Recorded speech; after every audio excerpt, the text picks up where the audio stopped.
मित्रांनो, उन्हाळा सुरू झाला की आपल्या HF गायींना प्रचंड त्रास होतो. परदेशी जात असल्यामुळे या गायींना आपल्याकडचे तापमान सहन होत नाही. चला जाणून घेऊया उष्माघाताची लक्षणे आणि उपाय. गाय उष्माघातात आहे हे कसं ओळखायचं?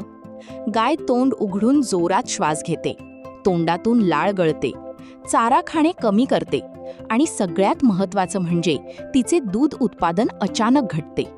यावर पहिला उपाय म्हणजे गायींना 24 तास स्वच्छ आणि थंड पिण्याचे पाणी उपलब्ध करून द्या. गोठ्यावर ग्रीन नेट वापरा आणि छतावर पालापाचोळा टाकून गोठा थंड ठेवा.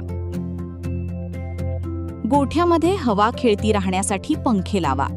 दुपारच्या कडक उन्हात फॉगर्स किंवा स्प्रिंकलरचा वापर करून गायींचे शरीर थंड ठेवा, जेणेकरून त्यांना आराम मिळेल. उन्हाळ्यात दुपारऐवजी सकाळी आणि रात्री थंड वातावरणात चारा द्या. आहारात मिनरल मिक्सचरचा वापर करा. योग्य काळजी घ्या आणि तुमचे दुग्धोत्पादन टिकवून ठेवा.